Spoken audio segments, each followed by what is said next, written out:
Assalamualaikum warahmatullahi wabarakatuh.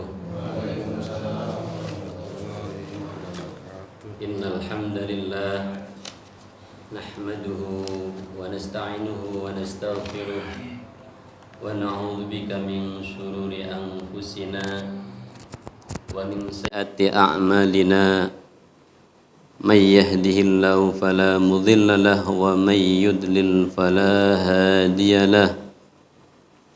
أشهد أن لا إله إلا الله وأشهد أن محمدا عبده ورسوله لا نبي بعده اللهم صل وسلم وكرم ومجد على سيدنا محمد وعلى آله وصحبه ومن تبعهم بإحسان إلى يوم الدين.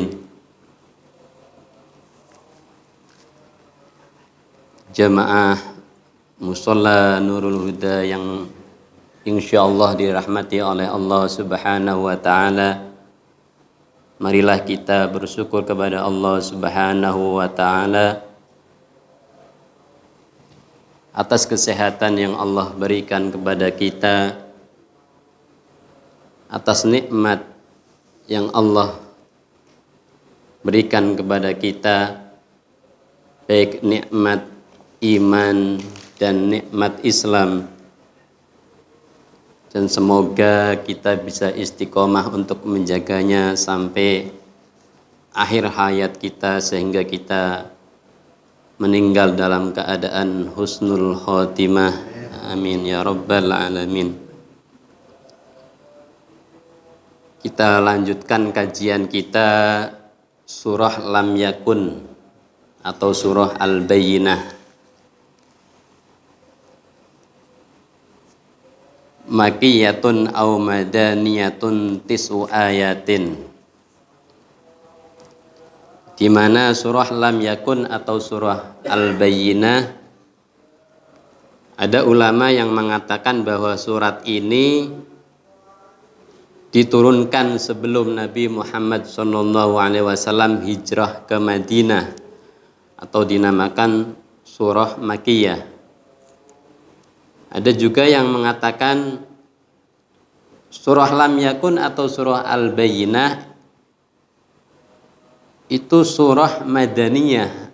Artinya apa? Artinya surah ini diturunkan ketika Nabi Muhammad sudah pindah ke Madinah atau sudah hijrah ke Madinah Al-Munawwarah. Tis'u ayatin, yang jumlah ayatnya ada 9 ayat, tapi lumayan panjang-panjang ini, walaupun 9 tapi panjang. A'udzu billahi minasyaitonir rajim. Bismillahirrahmanirrahim. Lam yakunil ladzina kafaru min ahlil kitabi wal musyrikina munfakkina hatta ta'tiyahumul bayyinah. Rasulun minallahi yatlu suhufan mutahharah fiha kutubun qayyimah.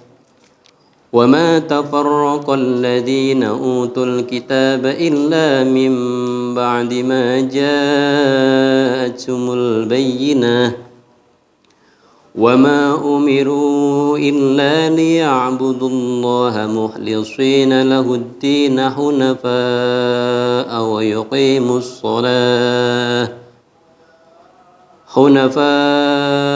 ويقيموا الصلاة ويؤتوا الزكاة وذلك دين القيمة. إن الذين كفروا من أهل الكتاب والمشركين في نار جهنم خالدين فيها أولئك هم شر البرية. إن الذين آمنوا وعملوا الصالحات أولئك هم خير البرية. جزاؤهم عند ربهم جنات عدن تجري من تحتها الأنهار tajri min tahtihal anharu khalidina fiha abada radhiyallahu anhum wa radu anhu dzalika liman khasyiya rabbah.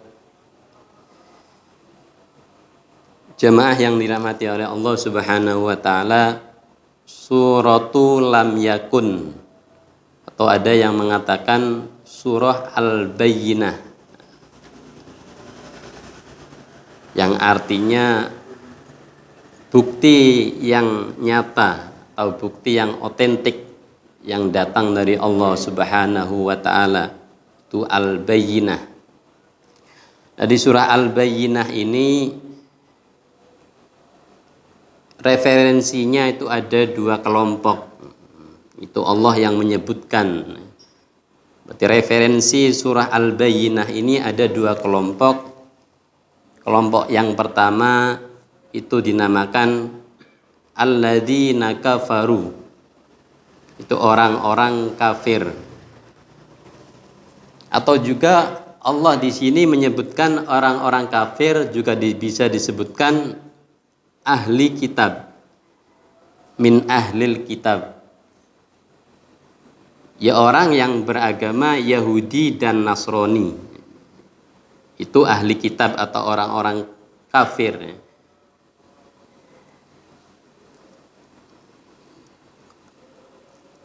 Tapi orang kafir sekarang itu lebih suka disebut non muslim daripada orang kafir.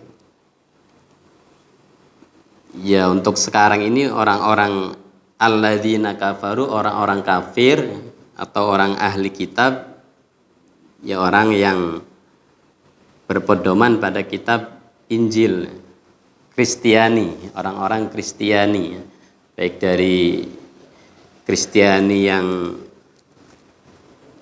ada dua ya, Kristiani itu ada dua. Nah, itu mereka itu disebut oleh Allah di dalam surah ini, surah Al-Bayyinah, itu dikatakan orang kafir.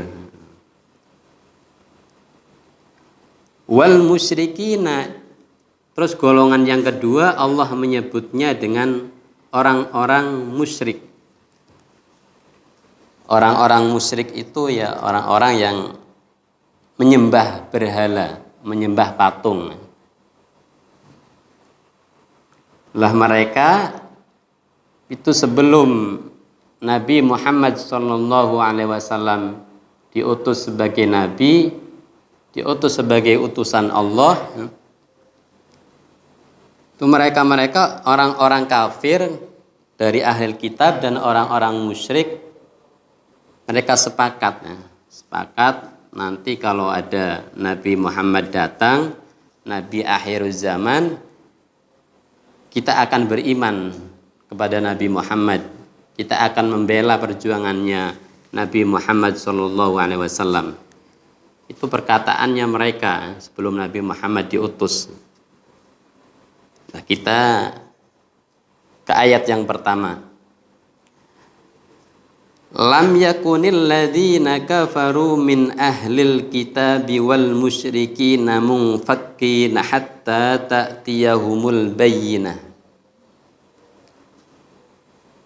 Tidak akan orang-orang kafir dari ahlil kitab dan dari orang-orang musyrik tidak akan munfakkina.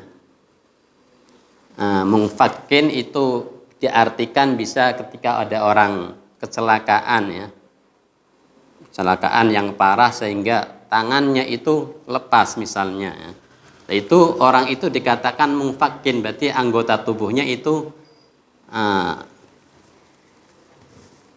lepas dari anggota tubuh. Itu namanya munfakkin.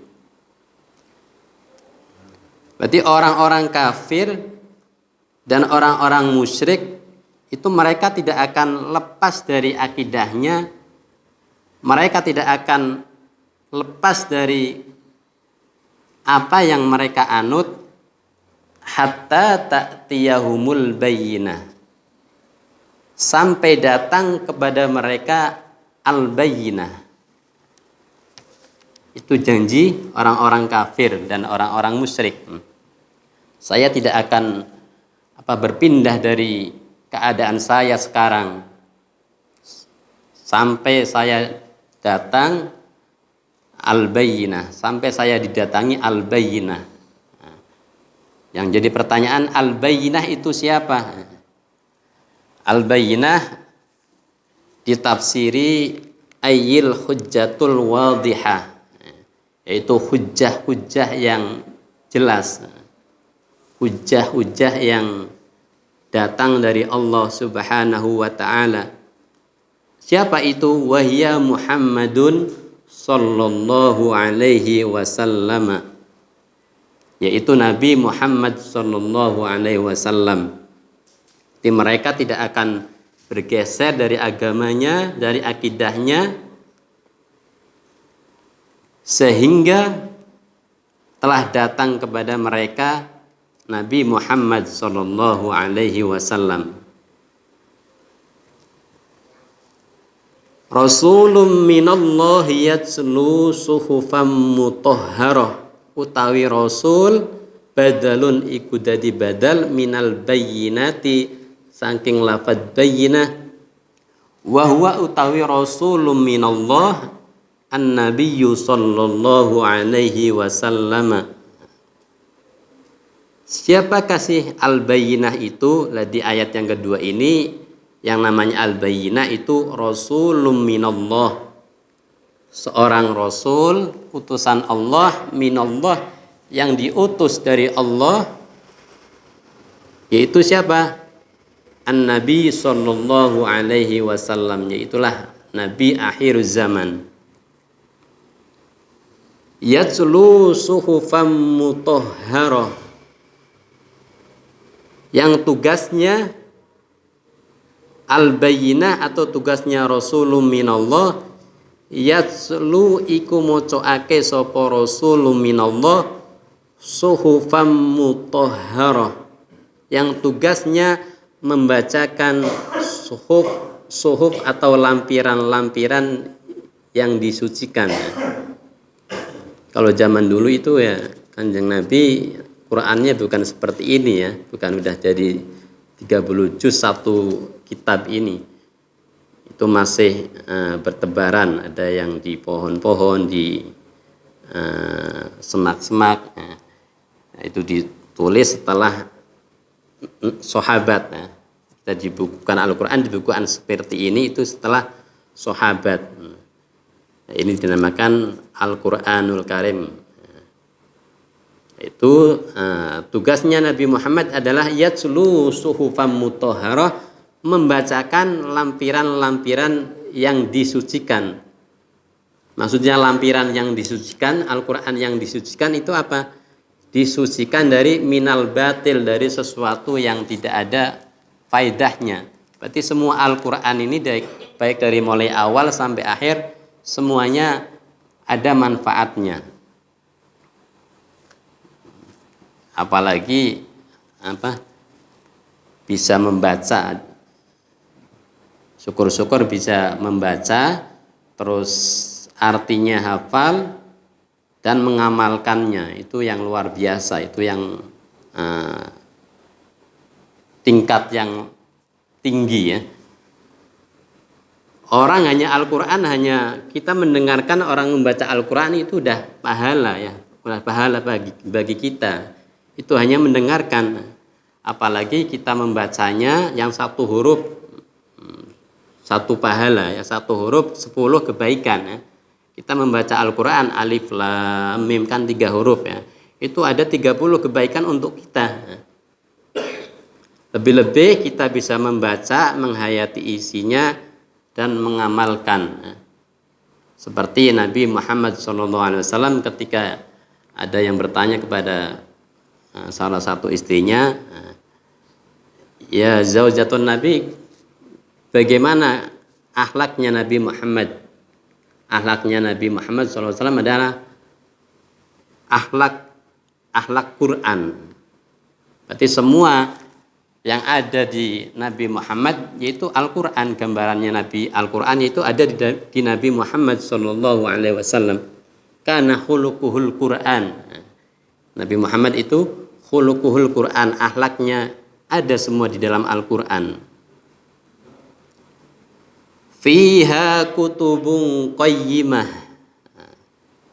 Fiha ikut tetap ing dalam yatslu suhufan mutahharah kutubun. Nah, lafaz kutubun ini ditafsiri oleh Syekh Jalaluddin Al-Mahalli, yaitu ahkamun maktubah.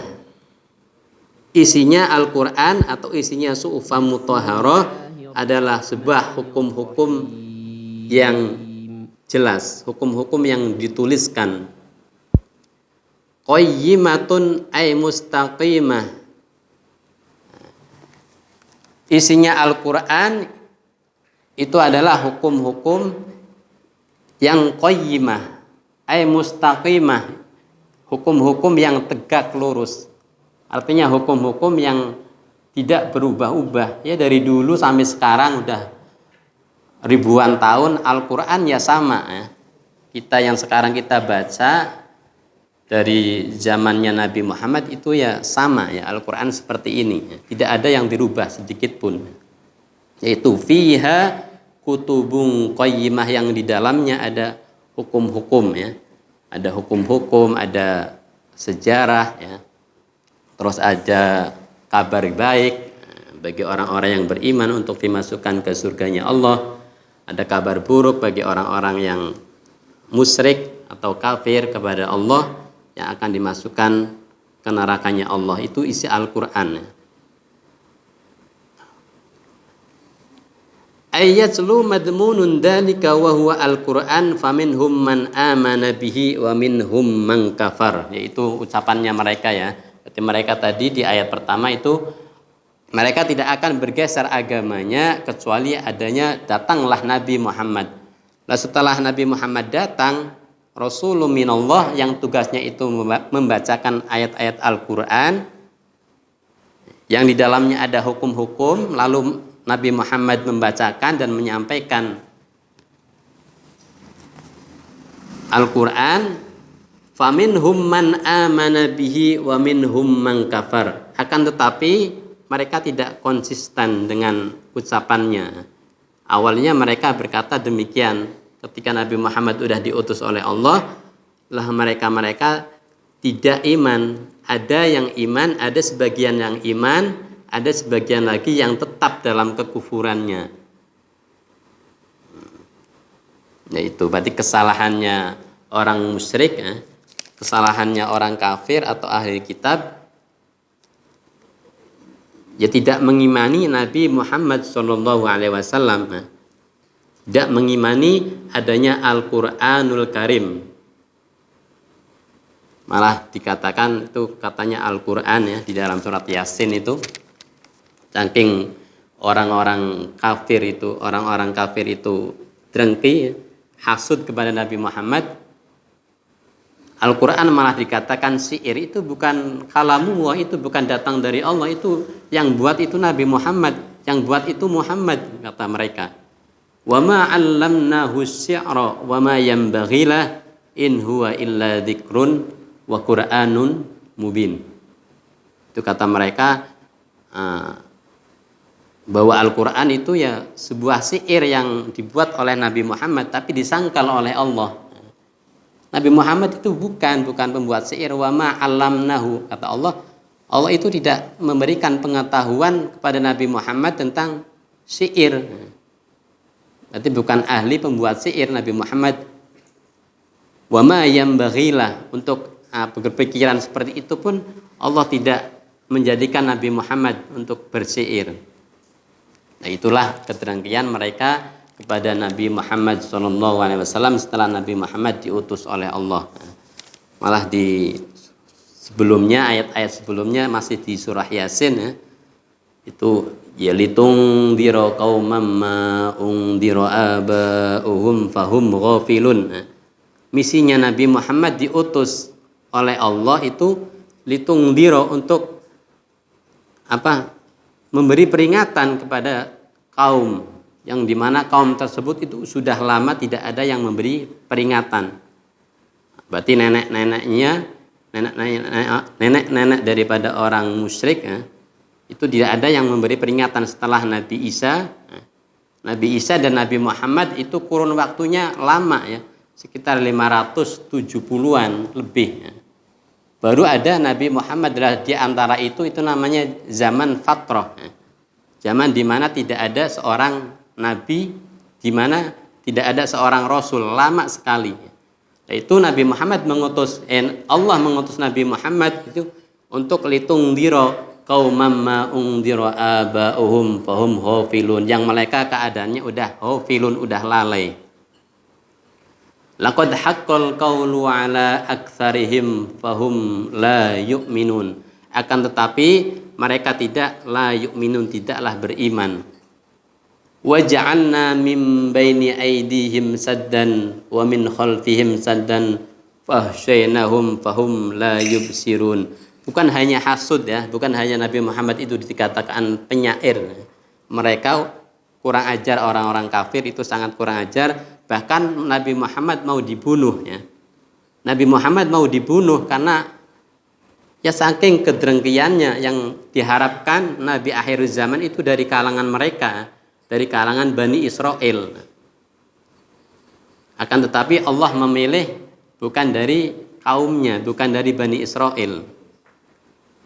Maka mereka hasud, saking hasudnya Nabi Muhammad mau dibunuh. Tapi turunlah ayat di dalam Yasin, wa ja'alna min baini aydihim saddan wa min khalfihim saddan fahsyainahum fahum la yubsirun. Ditutup oleh Allah dari depan, dari belakang itu ditutup penglihatannya mereka oleh Allah Subhanahu wa taala. Terus mereka yang mau membunuh Nabi Muhammad seakan-akan mereka tidak melihat Nabi Muhammad ketika keluar rumah itu. Nabi Muhammad keluar rumah itu mereka di depannya banyak sekali ribuan orang-orang musyrik ya. Banyak orang-orang musyrik yang mau membunuh, tapi ini dikatakan oleh Allah Nabi Muhammad disuruh keluar, pandangan mereka ditutup oleh Allah sehingga tidak melihat Nabi Muhammad keluar. Itu wa ja'alna min baini aydihim saddan wa min khalfihim saddan fahsyainahum fahum la yubsirun. Mereka tidak melihat. Nah, itulah kedengkian mereka, kenapa mereka kok dikatakan musyrik ya. Ya alasannya simpel, tidak mau beriman kepada Nabi Muhammad sallallahu alaihi wasallam. Ya sebelum Nabi Muhammad diutus ya mereka ya agamanya Yahudi Nasrani ya, agama yang dari Allah, agama samawi ya.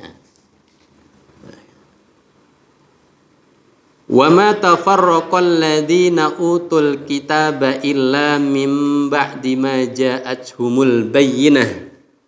Kita ke ayat yang keempat. Kata mereka, tidak akan bercerai-berai orang-orang yang diberikan kitab, yaitu kitab Taurat, kitab Injil, illa mim ba'di ma ja'atuhumul bayyinah, kecuali sesudah datang kepada mereka al-bayyinah. Nah, di surah ayat 4 ini itu hampir sama kayak di pertama ya, di surat pertama tadi hampir sama. Mereka tidak akan bercerai-berai orang-orang ahli kitab atau orang-orang kafir kecuali sesudah datang kepada mereka al-bayyinah, kan sama ya.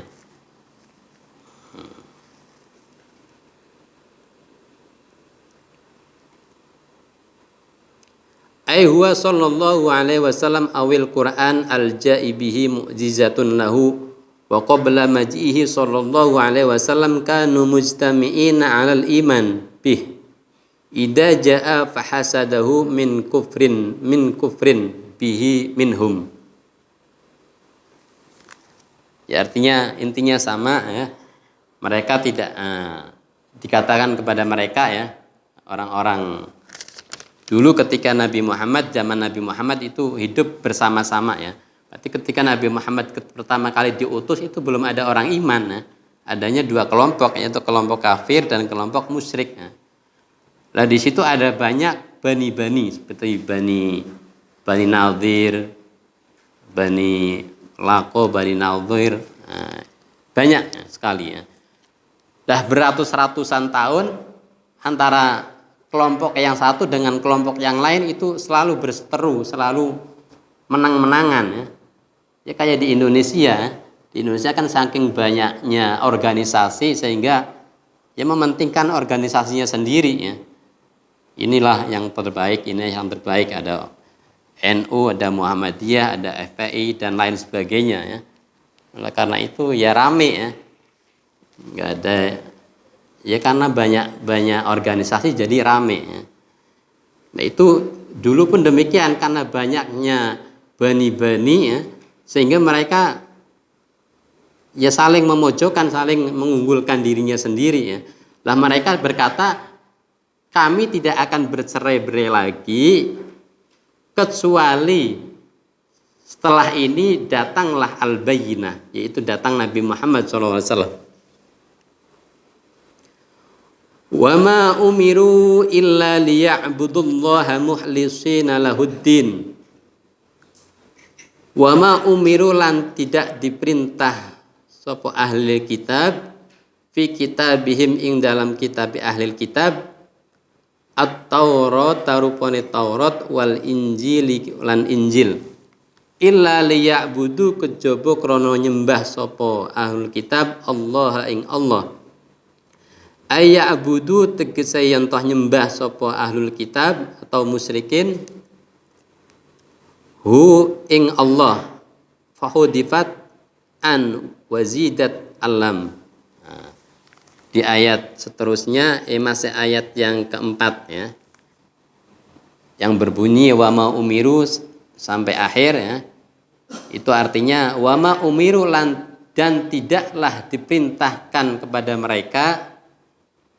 Nah, berarti mereka mempunyai kitab Taurat dan kitab Injil ya. Nah, di kitab Taurat atau kitab Injil di situ disebutkan illa liya'budu, semuanya harus beribadah kepada Allah. Illa liya'budullah itu ada di dalam keterangannya di dalam kitab Taurat dan kitab Injil. Mukhlisina lahuddin, untuk menyembah kepada Allah dengan ikhlas. Artinya ikhlas, tidak syirik. Ibadah yang sesuai dengan tuntunan Nabi Muhammad SAW. Tuntunan yang sesuai dengan yang ada di kitab Taurat dan kitab Injil. Hunafa'a wa yuqimus shalah. Hunafa'a ay mustaqimina ala dini Ibrahim wa dini Muhammadin idza ja'a fa kaifa kafaru bih. Terus di samping mereka diperintahkan untuk menyembah kepada Allah dengan ikhlas, terus dengan hunafa. Hunafa itu tafsirannya mustaqimina. Mustaqimin ini adalah tegak lurus atau istiqomah ya. Istiqomah untuk beribadah kepada Allah, untuk menyembah kepada Allah, untuk ikhlas di dalam menyembah kepada Allah. Itu namanya hunafa. Hunafa di sini adalah mustaqimin. Istiqomah ya. Istiqomah itu ada di dalam kitab-kitabnya mereka, baik kitab Taurat atau kitab Injil. Berarti intinya di kitab Taurat atau kitab Injil itu diperintahkan oleh Allah supaya mereka menyembah kepada Allah. Yang namanya menyembah kepada Allah itu ya perintahnya Allah, semuanya itu harus ditaati. Untuk patuh kepada Nabi Muhammad, untuk beriman kepada Nabi Muhammad ya harus ditaati, tetapi kenyataannya tidak demikian. Wa yuqimus sholata wa yu'tuz zakata wa dzalika dinul qayyimah. Dan diperintahkan di dalam kitabnya mereka, kitab Injil dan kitab Taurat itu juga sama ya kayak Al-Qur'an ya. Wa yuqimu lan padha jumenengake sapa ahli kitab ya. As-sholata ing salat. Nah itu salatnya bagaimana enggak tahu ya, apa seminggu sekali ya. Ya kalau di gereja kan ramenya kan kalau hari Minggu ya. Hari Minggu itu baru rame. Itu apakah salatnya mingguan atau sehari sekali kan tidak tahu ya. Di sini disebutkan oleh Al-Qur'an, dalam Al-Qur'an ini surah Al-Bayyinah itu mereka juga diperintahkan untuk menunaikan, untuk mendirikan sholat. Wa yu'tunaz zakata, dan mereka juga diperintahkan untuk membayar zakat. Wa dzalika dinul qayyimah, itulah agama yang mustaqimah, agama yang tegak lurus. Agama yang dibuat oleh Allah Subhanahu